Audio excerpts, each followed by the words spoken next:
Okay, good morning, good morning. Part 4 po o part 5 na po tayo sa ating ginagawang Ford 2.0.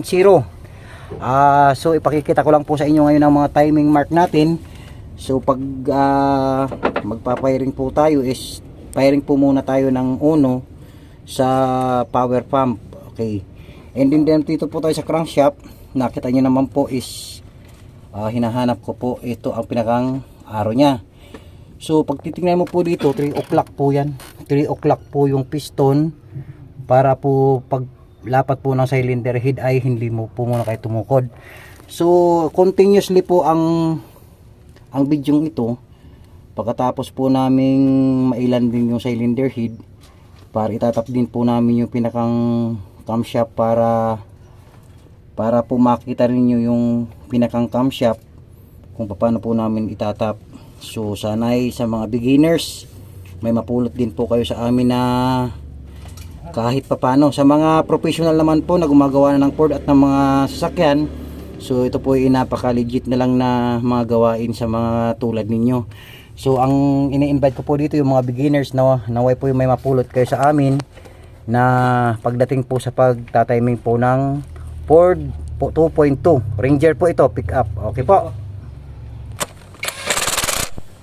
So, habang papayaring po tayo muna, ang ginagamit natin impact para lumapat lang po muna.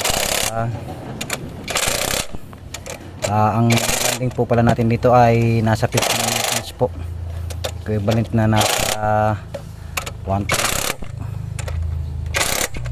Okay.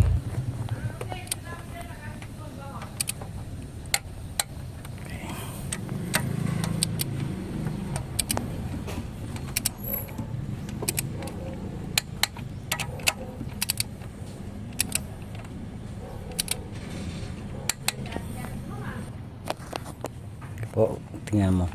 Titingnan nyo po ang intake nito, ang exhaust wala, halos wala rin ko po kayo makita, pero kung panuorin nyo po ng maganda ang kanyang dulo papunta po sa vacuum ng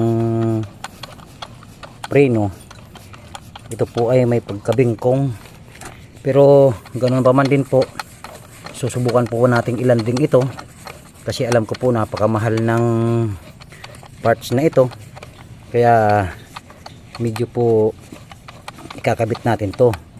Pero ang naging problema po dito, ito po, bumingkong po ng kaunti ang pinakang firing po ng kamloob niya hanggang po makarating